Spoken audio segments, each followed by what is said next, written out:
Hello students, in the last lecture we had learned about the goodwill. हमने देखा था कि गुडविल की क्या मीनिंग होती है, गुडविल का क्या मतलब होता है, उसके हमने फीचर्स एंड कैरेक्टरिस्टिक्स देखे थे गुडविल के। और क्या देखा था, टाइप्स ऑफ गुडविल देखे थे। दो तरह के गुडविल होते हैं, एक होता है परचेज गुडविल और एक होता है सेल्फ जनरेटेड गुडविल। और हमने देखा था कि गुडविल को वैल्यू करने के लिए क्या क्या नीड्स होती हैं, कुछ कौन कौन सिचुएशन में हमें गुडविल को कैलकुलेट करना होता है, इवैल्यूएट क्यों करना होता है, ये हमने देखा था। और ये पॉइंट्स बहुत इम्पॉर्टेंट है, ये आपको सारे पॉइंट्स को लर्न करना पड़ेगा। ऐसा नहीं है कि आप एक भी पॉइंट छोड़ दें, ठीक। और हमने देखा था factors affecting value of goodwill, ठीक है। हमने फैक्टर्स देखे थे कि कौन कौन से फैक्टर्स होते हैं जो गुडविल की वैल्यू को इफेक्ट करते हैं, किन किन चीज़ों की वजह से वैल्यू जो है इफेक्ट करती है, चेंज होती है, एक कंपनी के दूसरी कंपनी के गुडविल से क्यों चेंज होती है, वो कुछ ये फैक्टर्स दिए हुए हैं, ठीक। फिर हमने सिर्फ नाम देखे थे, ये methods of valuation of goodwill के 3 मेथड्स होते हैं गुडविल को कैलकुलेट करने के लिए। एक होता है एवरेज प्रॉफिट मेथड, एक होता है सुपर प्रॉफिट मेथड, एक होता है कैपिटलाइजेशन मेथड। ये तीनों मेथड को हम लोग डिटेल में सीखेंगे। आज के इस वीडियो में हम लोग जानेंगे कि सिंपल एवरेज प्रॉफिट मेथड क्या होता है, हमें इस मेथड के थ्रू गुडविल को कैसे कैलकुलेट करना होता है। देखिए, इस मेथड के अकॉर्डिंग गुडविल निकालने का एक छोटा सा फॉर्मूला होता है। Goodwill is equal to average profit into number of years purchase. आप भी साथ साथ नोट करते चलिए कि गुडविल का फॉर्मूला क्या होता है according to average profit method. Average profit multiplied by number of years purchase. अब आपको ये एक बहुत छोटा सा फॉर्मूला लग रहा होगा, बट एक्चुअली में अगर आपने ध्यान से नहीं पढ़ा, ध्यान से चीज़ों को नहीं समझा, तो ये आपको बहुत कंफ्यूज कर देगा, बहुत परेशान करेगा ये फॉर्मूला आपको, ठीक। एक एक करके समझते हैं कि इन दो एवरेज प्रॉफिट और नंबर ऑफ ईयर परचेज का क्या मतलब होता है। सबसे पहले हम लोग देखते हैं number of year purchase. Number of year purchase को हम लोग शॉर्ट फॉर्म में NYP भी बोलेंगे, ठीक है। और इस शॉर्ट फॉर्म को आप अपने एग्जाम्स में, स्पेशली बोर्ड्स एग्जाम में तो बिल्कुल मत यूज करिएगा, बिकॉज एग्जामिनर आपके मार्क्स काट लेते हैं अगर आपने कोई भी कहीं पे भी शॉर्ट फॉर्म यूज किया तो, ठीक है। चलिए, NYP means for how many years the firm will earn same profit because of past efforts, ठीक। अभी इसका मतलब आपको समझाते हैं एक एग्जाम्पल के थ्रू। देखिए, ये है मेरी फर्म, ये है आपकी फर्म। मैं आपको अपनी फर्म की गुडविल बेचना चाहती हूँ, ठीक। हम आपको अपने फर्म की गुडविल बेच रहे हैं, तो आप सबसे पहले मुझसे ये पूछोगे कि मैम ज़रा ये बताइए कि जो आपकी गुडविल है, अगर हम लोग बिल्कुल भी एफर्ट्स ना लगाएं, कोई एक्स्ट्रा एफर्ट्स ना लगाएं, तो जो आपकी गुडविल है उसके दम पर हम लोग कितने साल तक आगे प्रॉफिट्स कमा सकते हैं। समझ रहे हो, ये क्वेश्चन आप लोग हमसे पूछ रहे हो कि मैम आपकी जो गुडविल है उसके हिसाब से हम लोग आगे आने वाले समय में कितने साल तक प्रॉफिट कमा सकते हैं बिना कोई एक्स्ट्रा मेहनत लगाए। मतलब आपकी जो पुरानी मेहनत है उस पे हम आगे कितने साल तक प्रॉफिट्स कमा सकते हैं बिना किसी एक्स्ट्रा एफर्ट्स के, ठीक। समझ रहे हो आप लोगों ने ये क्वेश्चन मुझसे पूछा, तो हम क्या करेंगे, हम अपने कैलकुलेशंस के हिसाब से आपको बताएंगे कि अगर तुम लोग बिना कोई एक्स्ट्रा मेहनत किए और सिर्फ मेरी ही पुरानी मेहनत पे बैठे बैठे इंजॉय करोगे, तो आप अगले 4 साल तक सेम प्रॉफिट कमा लोगे जो मैं अभी कमा रही हूँ, ठीक। मैंने बोला कि आने वाले 4 साल तक, 4 इयर्स तक आप लोग वही प्रॉफिट्स कमाते रहोगे जो अभी मैं कमा रही हूँ, ठीक। तो इन दिस केस 4 इयर्स हमारी NYP हो गई, 4 इयर्स हमारा क्या हो गया, NYP, number of years purchase. आप देखिए क्या कह रहे हैं यहाँ पे, अब इसको ध्यान से पढ़िएगा, वही बात है। NYP means for how many years the firm will earn same profit because of past efforts.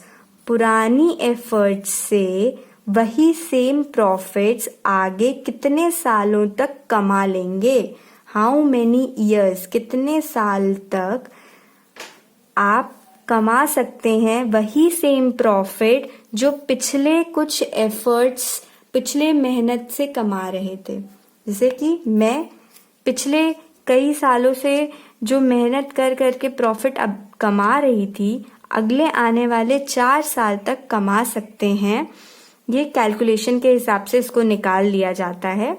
ठीक, अगले 4 साल तक आप लोग कमाओगे बिना किसी एक्स्ट्रा एफर्ट के, तो वो चीज होती है NYP, और ये आपको क्वेश्चन में गिवन होता है। ठीक, क्वेश्चन में गिवन होता है। ठीक, ये बात समझ में आ गई। अब चलिए, अब जो एवरेज प्रॉफिट है, अब हम लोग एवरेज प्रॉफिट के में चलते हैं।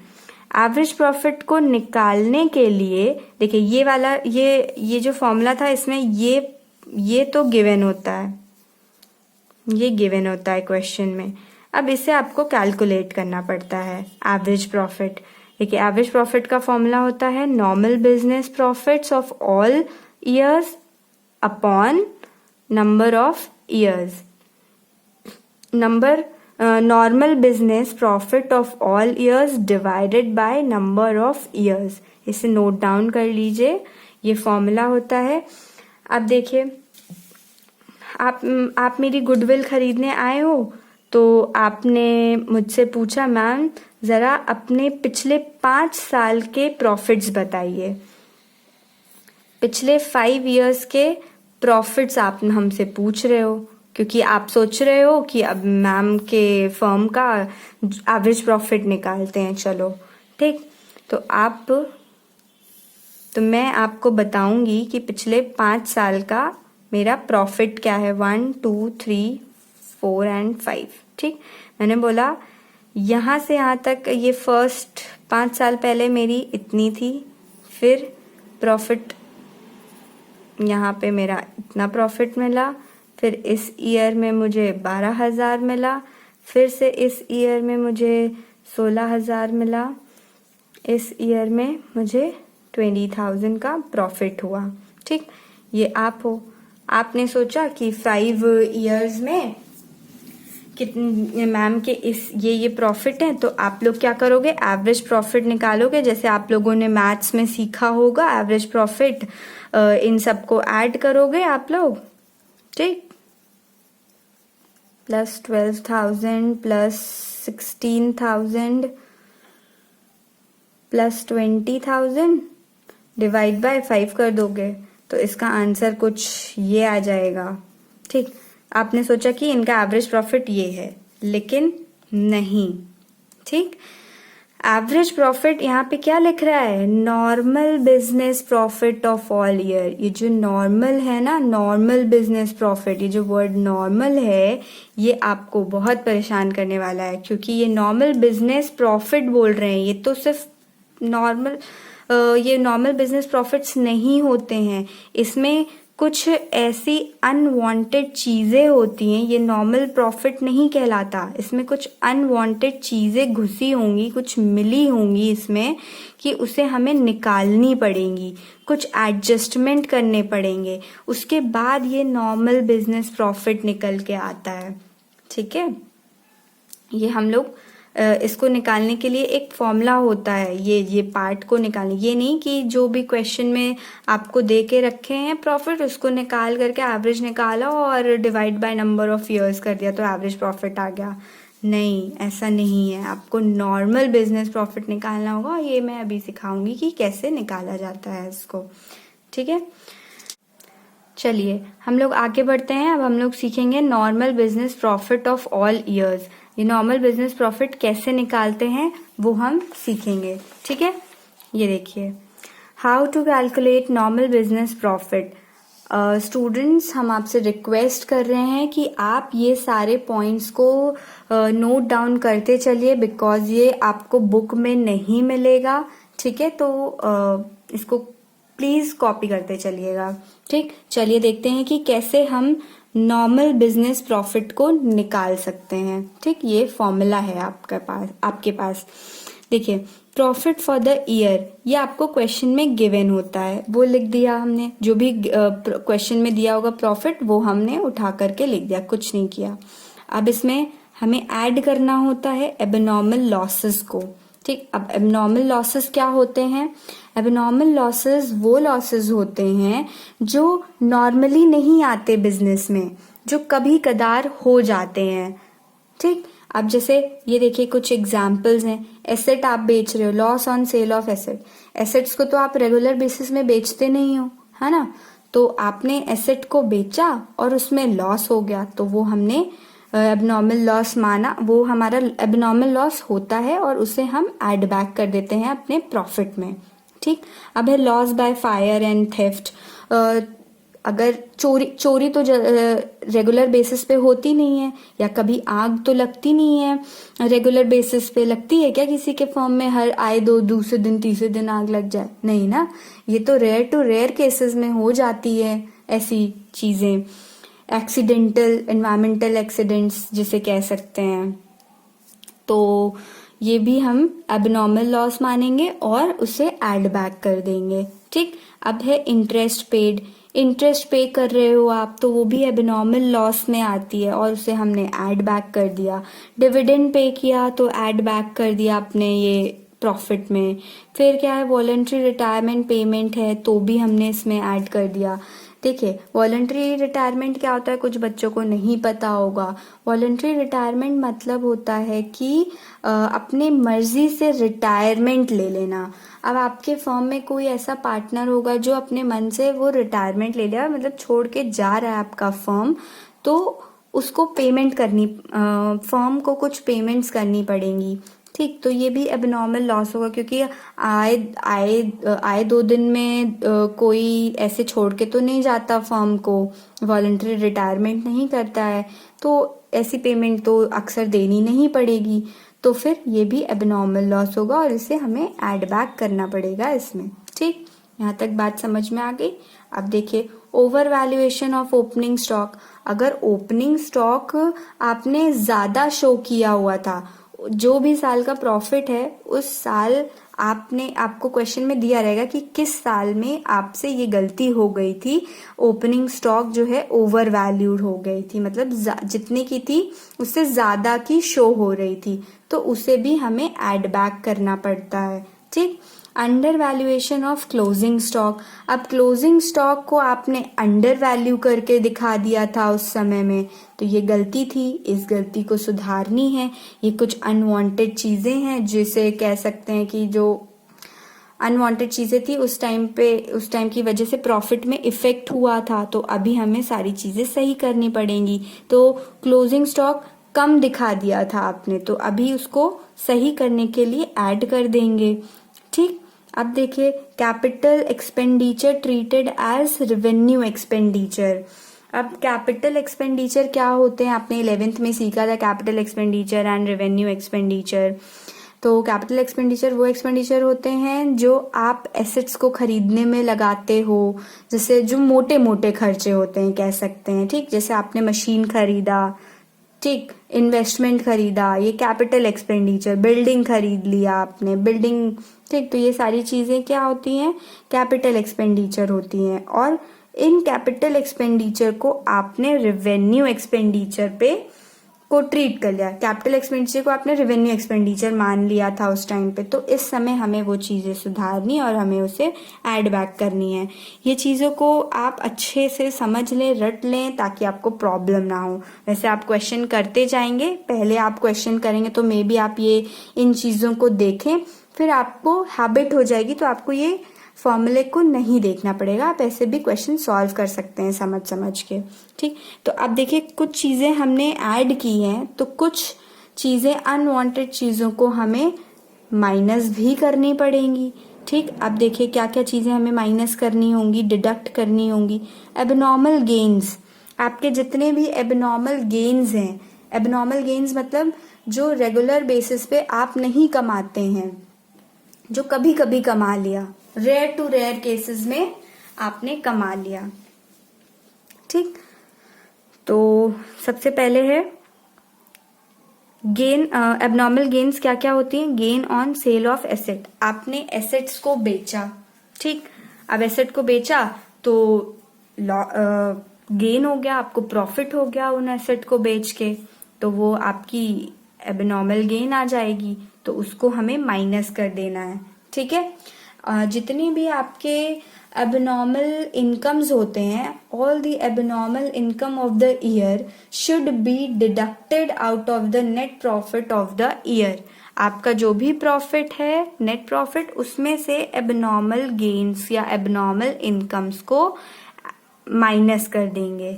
ठीक, insurance claim receive, earthquake settlement receive, earthquake आया, आपका बहुत नुकसान हुआ, आपने इंश्योरेंस करा के रखा था, आपको वो इंश्योरेंस का पैसा मिल गया, तो ये एबनॉर्मल गेन हुआ, आपको एबनॉर्मल इनकम हुई, तो माइनस कर दिया। डिविडेंड रिसीव हुआ, इंटरेस्ट रिसीव हुआ, ये सारी चीजें भी माइनस कर देंगे। ये डिविडेंड रिसीव, इंटरेस्ट रिसीव, ये सारी चीजें आपकी होती हैं income from investment, and all the income from investment should be deducted out of the net profit of the year because this income is receive from outside of the business. ये जो income from investment होती है, ये आपकी income वो income होती है जो कि बिजनेस के बाहर की चीजों से आपको ये इनकम हुई होती है। ठीक, तो ये सारी चीज बिजनेस के नॉर्मल प्रॉफिट में नहीं आती है। हम यहाँ पे नॉर्मल प्रॉफिट निकाल रहे हैं ना, तो ये सारी चीजों को हमें माइनस करना पड़ता है अपने प्रॉफिट में से। ठीक, अब देखिए under valuation of opening stock, opening stock come show हो गई तो उसे माइनस कर देंगे। अगर ओपनिंग स्टॉक ज्यादा शो हुई होगी तो ऐड करेंगे, कम शो हुई होगी तो माइनस करेंगे। अब उसी तरह over valuation of closing stock, closing stock को आपने ओवर वैल्यूड कर दिया था, ओवर वैल्यूएशन हो गया, ज्यादा शो कर दिया, तो उसे माइनस करेंगे। अगर under valuation of closing stock होता तो हम लोग प्लस कर देते। देखिए, under valuation of closing stock हम प्लस करते हैं, over valuation of closing stock हम माइनस करते हैं। ठीक, देखिए और क्या चीजें जाएंगी। Revenue expenditure treated as capital expenditure, जितनी भी रेवेन्यू एक्सपेंडिचर हैं, गलती से आपने अगर कैपिटल एक्सपेंडिचर मान लिया था तो वो लेस हो जाएंगी। पार्टनर्स एक्सपेक्टेड रेम्यूनरेशन, रेम्यूनरेशन मतलब होता है सैलरी। ठीक, पार्टनर की कोई एक्सपेक्टेड सैलरी थी जो आपको देनी थी, वो भी माइनस कर देंगे। फ्यूचर में आप देने वाले हो, ठीक, तो उसे माइनस कर दिया जाएगा। अभी दिए नहीं हो, देने वाले हो, तो माइनस कर देंगे। ठीक है, एनी अदर फ्यूचर और expected expenses like management cost, insurance premium etcetera, वो भी माइनस कर देंगे। यहाँ पे बोल रहे हैं कोई भी फ्यूचर या एक्सपेक्टेड आपके कोई खर्चे हैं जो आपको एक्सपेक्ट कर रहे हो कि आगे खर्चे होने वाले हैं, उन सारी चीजों को हम माइनस कर देंगे। और फिर सारी चीजों को जोड़ घटाने के बाद जो सारी चीजें आएंगी, ये under value of opening stock है, फिर ओवर वैल्यूएशन है ऑफ क्लोजिंग स्टॉक, फिर ये सारी चीजों को जोड़ घटाने के बाद जो फाइनल आंसर आता है वो हमारा होता है करेक्ट प्रॉफिट, एकदम सही वाला प्रॉफिट होता है। देखो यही जो आता है ये आपका कहलाता है नॉर्मल बिजनेस प्रॉफिट। ठीक है, तो एक बार जब आपका ये निकल जाएगा तो ये वाला amount upon number of years करेंगे, तब आपका एवरेज प्रॉफिट आ जाएगा। और जब आपका एवरेज प्रॉफिट आ जाएगा तो आप इस फॉर्मूले में पुट करेंगे average profit into number of years purchase, आपका गुडविल आ जाएगा। ठीक, तो इस तरह से हम लोग कैलकुलेट करते हैं गुडविल की value in average profit method. तो चलिए अब हम लोग एक एग्जाम्पल देखेंगे जिसमें हमें गुडविल की वैल्यू निकालनी पड़ेगी according to the average profit method. इस मेथड के अकॉर्डिंग हमें एक फर्म की गुडविल निकालनी होगी। ठीक है, तो चलिए देखते हैं। ये रहा वो एग्जाम्पल।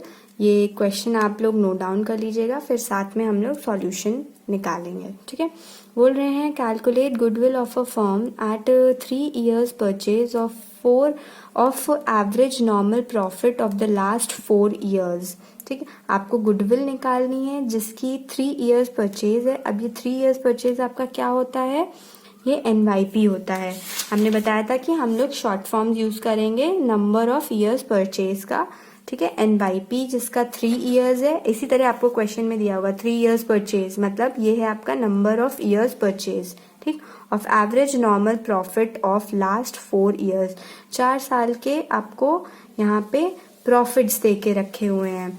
2017-18 का देके रखा है 40,000, 16-17 का ₹20,000, 15-16 का 6,000। ये लॉस है, ये ब्रैकेट में है, इसका मतलब है कि ये लॉस है, ठीक। 2014-15 का आपको देखे रखा हुआ है 22,000, ठीक। ये पिछले 4 साल का प्रॉफिट एंड लॉस दे के रखा हुआ है और कुछ अदर इंफॉर्मेशंस दी हुई हैं। अभी हम लोग देखते हैं। अभी देखिए 14-15 में कुछ ये जो प्रॉफिट है 14-15 का, इसमें कुछ अनवांटेड चीजें भी मिली हुई हैं, ठीक है। तो हमें ये सारी अनवांटेड चीजों को सुधारनी पड़ती हैं। देखिए सबसे पहले क्या देके रखा है, it includes loss by theft ₹1,000। It और ये 15-16 के जो लॉस में क्या दिया हुआ है, इट इंक्लूड डिविडेंड पेड 5,000। 2016-17 में क्या दिया हुआ है, इट इंक्लूड्स इंटरेस्ट रिसीव ₹3,000। 17-18 में दे के रखा हुआ है, it include loss by fire 2,000, ठीक। ये सारी चीजें दी हुई हैं। पहले क्वेश्चन डिस्कस कर लेते हैं, फिर हम लोग सॉल्यूशन डिस्कस करेंगे। अदर इन्फॉर्मेशन में देखिए, opening stock of 15-16 is under valued bye ₹3,000। 15-16 में क्या हुआ है कि 3,000 से आपका ओपनिंग स्टॉक अंडर वैल्यू मतलब कम शो कर रहा है, ठीक। अब देखिए सेकंड क्या कह रहा है, closing stock of 14-15 is under valued bye ₹4,000। 14-15 के जो क्लोजिंग स्टॉक था, 14-15 का जो क्लोजिंग स्टॉक था उसमें 4,000 से कम शो कर रहा है। ये भी अंडर वैल्यूड हो चुका है, ये भी अंडर वैल्यूड है। अब बोले हैं थर्ड पॉइंट में, machine is purchase on 1 July 2015 for rupees इतना, बट ये आपकी क्या है, ये capital expenditure, but it is treated as revenue expenditure. आपको ये रेवेन्यू एक्सपेंडिचर में ट्रीट कर लिया था उस समय में, तो इस समय आपको कुछ एडजस्टमेंट करनी पड़ेंगी, उन सारी गलतियों को सुधारनी पड़ेंगी, ठीक। Depreciation on machinery is @10% per annum on SLM method. SLM method straight line method सीखा था आपने डेप्रिसिएशन में क्लास 11th में। एक और कौन सा होता था, WDV मेथड, वो क्या कहलाता है, रिटन डाउन मेथड, ठीक। जो SLM होता है वो ओरिजिनल कॉस्ट पे लगता है, हर बार सेम अमाउंट ऑफ डेप्रिसिएशन रहती है, ठीक है। याद आया, कुछ नहीं आया तो आप लोग एक बार जाके रिविजन कर लीजिएगा। चलिए हम लोग सॉल्व करते हैं क्वेश्चन। इसके लिए आपको एक ग्राफ भी बनाना पड़ेगा। कितने इयर्स का प्रॉफिट दिया हुआ है, 4 years का, राइट। तो हम लोग 4 years का ग्राफ बनाएंगे, ठीक। यहाँ से यहाँ तक ये 1 April 2014, यहाँ से 14-15, ठीक। 31 March 15, फिर यहाँ से यहाँ 15-16 वाला आ गया, ये हो गया 15-16, फिर 16-17, फिर 17-18। ये हमारे 4 ईयर, ये 14-15, ये 14-15 वाला साल था, ये 15-16, ये 16-17 और ये, ठीक। अब इन चारों साल का आपको प्रॉफिट्स देकर रखा हुआ है, ठीक। अभी इसको हम लोग समझते हैं।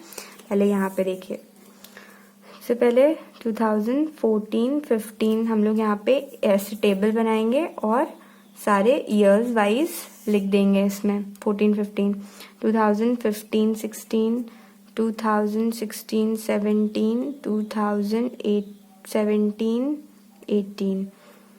ठीक, अब हमें जो प्रॉफिट्स दे के रखा हुआ था गिवन प्रॉफिट्स वो लिखेंगे हम लोग सबसे पहले। गिवन प्रॉफिट्स 40 था, सॉरी ध्यान दीजिएगा आप लोग इस चीज़ का। 22,000 ये लॉस था हमारा, तो इसको हम लोग ब्रैकेट में लिख देंगे या माइनस करके लिख दीजिएगा आप लोग। फिर 20,000, फिर 40,000। ठीक, अब देखिए सबसे पहले हम लोग ये सबसे पहले ईयर में आते हैं। बोल रहे हैं it include loss by theft ₹1,000। Loss by theft क्या है हमारा? ये लॉस है हमारा जो कि बहुत रेयर टू रेयर केस में होता है। ठीक, चोरी तो हमेशा होती नहीं है, तो ये हमारा क्या है? एबनॉर्मल लॉस है। और एबनॉर्मल लॉसेस को हमें क्या करना होता है? एड बैक करना होता है। एबनॉर्मल लॉस को हमें ऐड बैक करना है। कितना? 1000।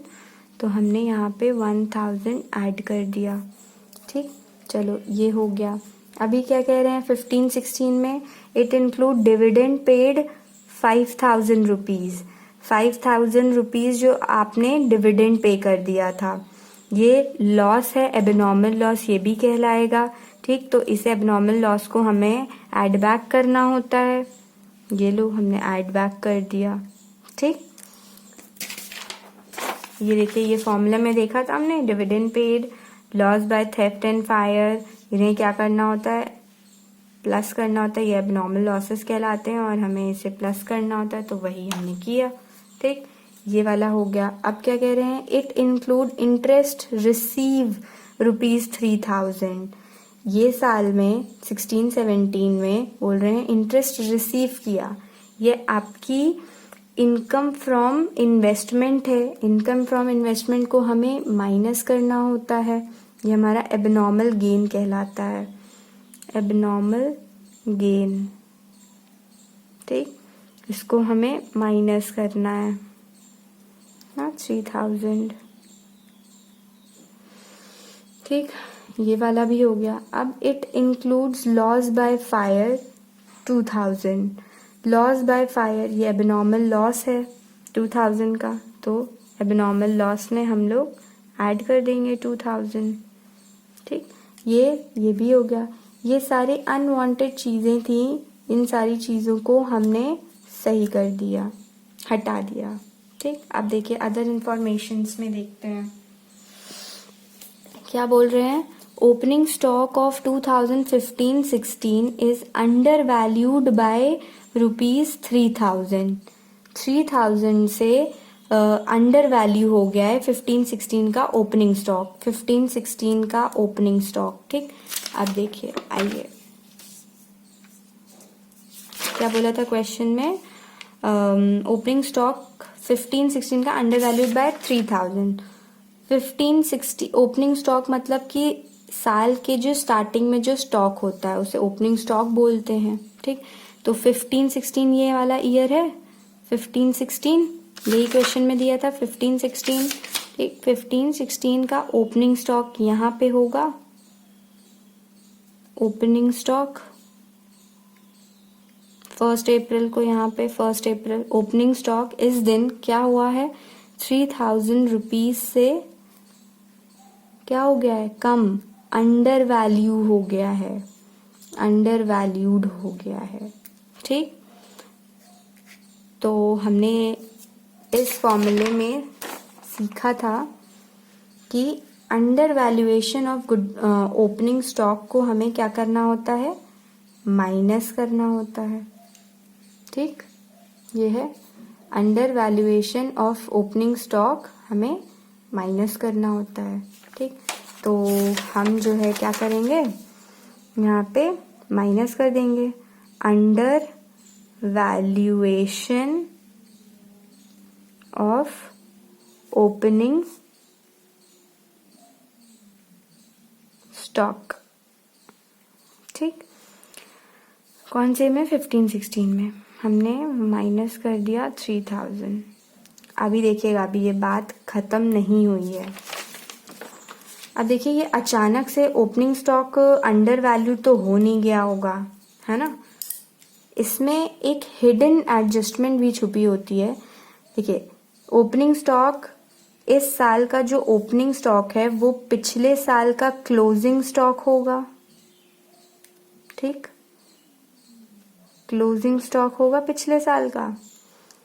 पिछले साल का जो क्लोजिंग स्टॉक होगा वो इस साल आके वो ओपनिंग स्टॉक बन जाता है, ये तो पता ही है आपको। तो जब इस साल का ओपनिंग स्टॉक अंडर वैल्यू था तो पिछले साल का जो क्लोजिंग स्टॉक वही तो हुआ ना, वही चीज हुआ, वो भी 3000 से कम ही तो होगा, तभी तो ओपनिंग स्टॉक हमारा अंडर वैल्यू किया। तो जब क्लोजिंग स्टॉक अंडर वैल्यू, यहाँ पे क्या, कौन सा केस बन रहा है? Under valuation of closing stock. ठीक है, और हम ये आपकी हिडन एडजस्टमेंट था। ठीक, और जब under valuation of closing stock होता है तो हम क्या करते हैं? Under valuation of closing stock, उसे ऐड बैक कर देते हैं। ठीक है, तो हम लोग क्या करेंगे, इस हिडन एडजस्टमेंट को भी सही करने की कोशिश करेंगे। Under valuation of closing stock. ठीक, ये कौन से ईयर का क्लोजिंग स्टॉक है? 14-15। ठीक, तो 14-15 में हम ऐड कर देंगे 3000। ये बात समझ में आ गई?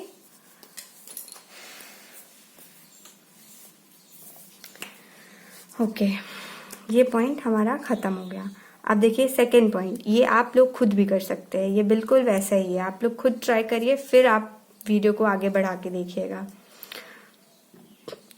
क्या बोल रहे हैं? Closing stock of 2014-15 is under valued bye 4000। 2014-15 का जो क्लोजिंग स्टॉक था वो अंडर वैल्यू हो गया है, कम शो कर रहा है। ठीक, 4000 से। तो इसमें भी ऑब्वियसली दो एडजस्टमेंट, एक एडजस्टमेंट छुपा होगा। एक तो ये under valuation of closing stock 14-15 में 4000 under valuation of closing stock क्या करते हैं हम लोग? ऐड कर देते हैं, और जो क्लोजिंग स्टॉक इस साल का है वो अगले साल का ओपनिंग स्टॉक कहलाएगा। तो अगले साल भी ओपनिंग स्टॉक क्या हो जाएगा? अंडर वैल्यूड हो जाएगा। तो उसे हम क्या कर देंगे? माइनस कर देंगे। चलिए समझाते हैं हम आपको फिर से। देखिए, क्वेश्चन में बोला 14-15 का जो क्लोजिंग स्टॉक है वो 4000 से अंडर वैल्यूड है। ठीक, तो इस वाले फॉर्मूले के हिसाब से under valuation of closing stock को हमें क्या करना होता है? ऐड करना होता है। ठीक, तो हम ये इस साल ये ऐड कर देंगे। ठीक, प्लस कर देंगे under valuation of closing stock कितना है? प्लस 4000। ठीक, अब इसी में इस बात को ध्यान से देखिएगा, जो इस साल का क्लोजिंग स्टॉक है वो नेक्स्ट ईयर का ओपनिंग स्टॉक कहलाएगा। तो जब क्लोजिंग स्टॉक 4000 से कम था तो ओपनिंग स्टॉक भी वही सेम ही है, तो ओपनिंग बस नाम चेंज हो गया है, ओपनिंग स्टॉक हो गया है वो, तो ओपनिंग स्टॉक भी अंडर वैल्यू हो जाएगा। जब पिछली बार 4000 से अंडर वैल्यूड था तो इस बार भी अंडर वैल्यूड है ओपनिंग स्टॉक। ठीक, तो under valuation of opening stock को हम क्या करते हैं? Under valuation of opening stock को हम माइनस करते हैं। तो बस ये यहाँ पे हम लोग माइनस कर देंगे under valuation of opening stock इस साल का क्लोजिंग स्टॉक इस साल का ओपनिंग स्टॉक कहलाता है। ठीक, तो माइनस कर दिया हमने 4000। ठीक,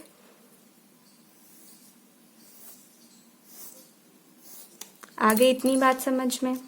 ठीक, ये पॉइंट हो गया और ये पॉइंट हो गया। अब देखिए क्या कह रहे हैं।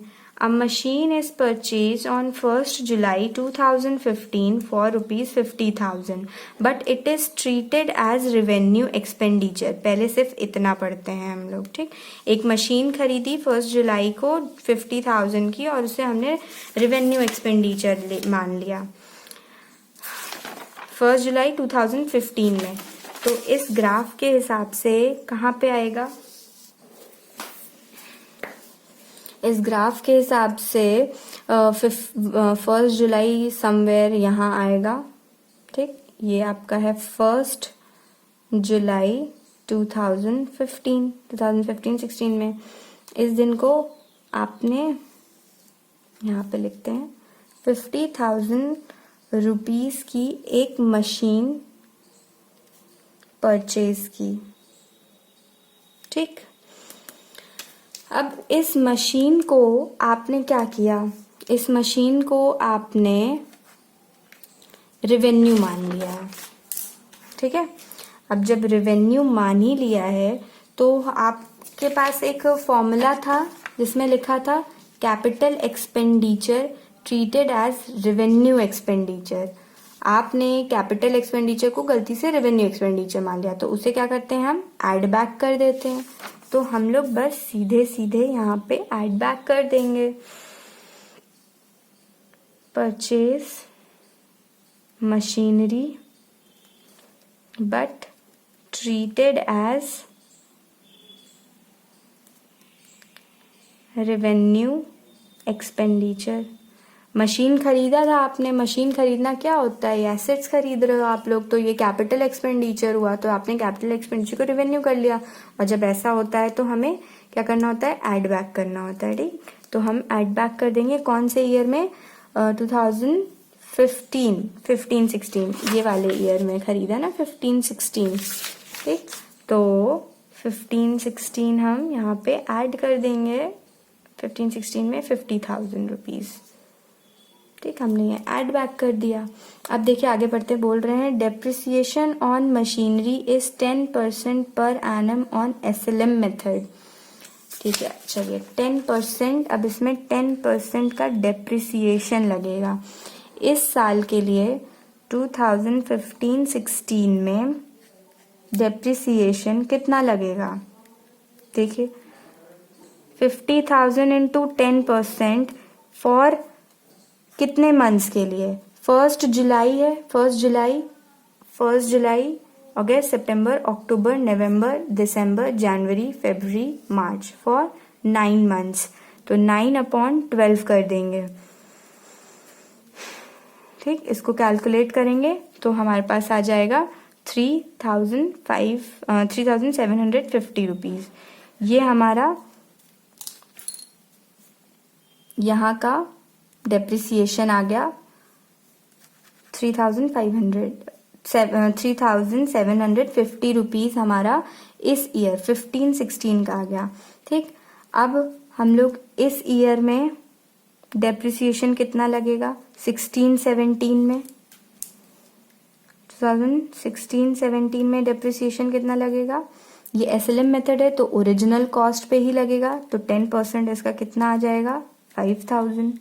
ठीक, तो यहाँ पे इसका डेप्रिसिएशन लगेगा 5,000। ठीक, अब 2017-18 में इस साल में कितना डेप्रिसिएशन लगेगा? वही सेम ओरिजिनल कॉस्ट मेथड है तो ओरिजिनल कॉस्ट पे 10% लग जाएगा, वही 5,000। तो यहाँ पे भी 5,000 हो जाएगा। ठीक, देखिए 15-16 में 3,750 लगा, तो 15, 16 में माइनस कर देंगे 3750। हमें यहाँ पे डेप्रिसिएशन को लेस करना पड़ेगा। यहाँ पे हमें डेप्रिसिएशन लिखेंगे, ये यहाँ पे आ गया 2016-17 में कितना लग रहा था, 16-17 में 5000, फिर 2017-18 में 5000 फिर से, क्योंकि डेप्रिसिएशन को यहाँ पे माइनस इसलिए कर रहे हैं क्योंकि ये डेप्रिसिएशन हमें इसी समय हमें लगाना चाहिए था जब हमने मशीनरी खरीदा था, लेकिन हमने मशीनरी को तो रेवेन्यू एक्सपेंडिचर मान लिया था, तो उसमें कोई डेप्रिसिएशन लग ही नहीं रहा था। तो इसीलिए अब उन गलती को सुधारेंगे हम लोग। तो अब यहाँ पे हमने माइनस कर दिया। चलिए ये भी हो गया, सारी अनवांटेड चीजें चली गई और सारे एडजस्टमेंट हमने कर दिया। अब क्या करना है, हमें सारा जोड़ घटाना करना है। देखिए क्या आएगा, चलिए करिए। 22,000 प्लस 1,000 प्लस 3,000 प्लस 4,000 कितना आया, यस 30,000। ठीक, चलिए अब इसको करते हैं। ये 6,000 ये माइनस है, ठीक है, minus 6,000 plus 5,000 minus 3,000 minus 4,000 plus 50,000 minus 3,750 और ये आ गया हमारा 3,800 ठीक है। चलिए अभी इस ईयर में आते हैं हम लोग। 20,000 माइनस 3,000 माइनस 5,000 आ गया हमारे पास 12,000। ठीक, अब 17-18 में 40,000 प्लस 2,000 माइनस 3,000 आ गया हमारे पास 37,000। तो ये आ गया हमारा 37,000। ठीक, तो ये जो आंसर्स आए हैं हमारे, ये हमारा आया है, क्या आया है ये हमारा आया है नॉर्मल बिजनेस प्रॉफिट। ये हमारा नॉर्मल बिजनेस प्रॉफिट आया है, मतलब करेक्ट प्रॉफिट आया है हमारा। ठीक, करेक्ट प्रॉफिट्स हैं ये। अब देखिए ये आ गया, तो इसका मतलब ये है नहीं कि हमारा आंसर निकल आया है। ठीक है, चलिए अब हमें एवरेज प्रॉफिट निकालना है सबसे पहले। ठीक, तो एवरेज प्रॉफिट कैसे निकालेंगे, हमारा फर्स्ट ईयर का कितना है 30,000। ठीक है, फिर प्लस सेकेंड ईयर का प्रॉफिट है 38,200।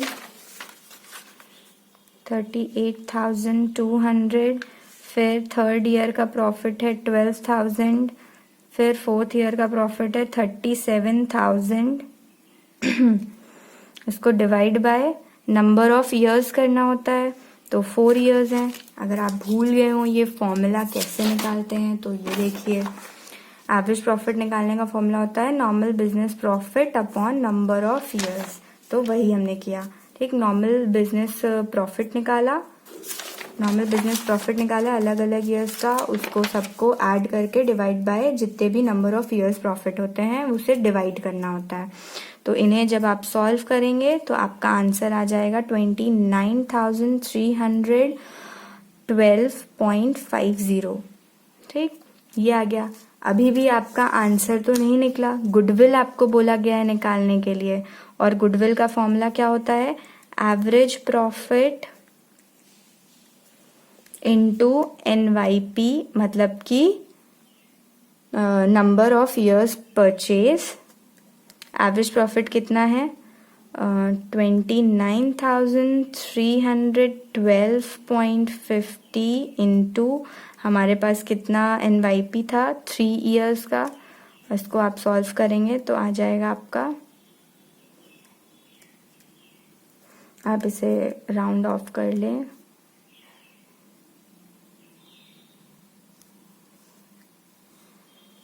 8793.4।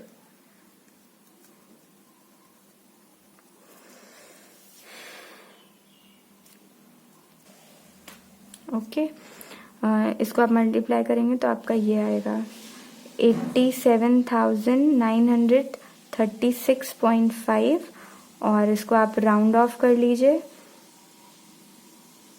तो ये आ जाएगा आपका 87,938।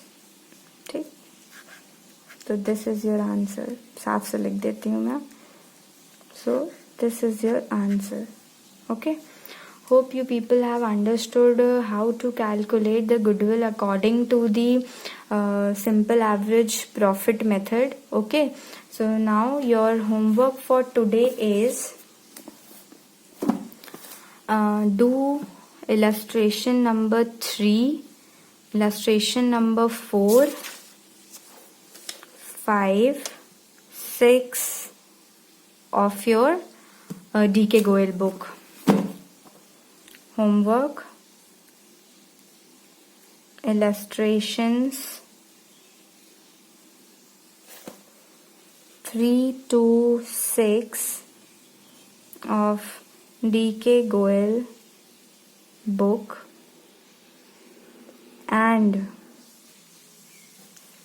practical questions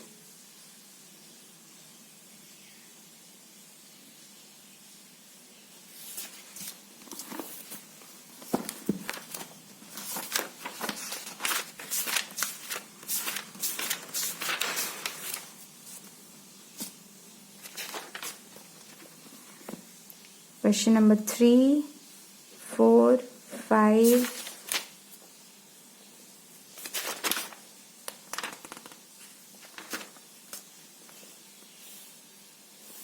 and 6. That's it. Till question number 6. 3 to 6. Okay? Okay, thank you class. Keep studying, keep practicing. Have a nice day. Thank you.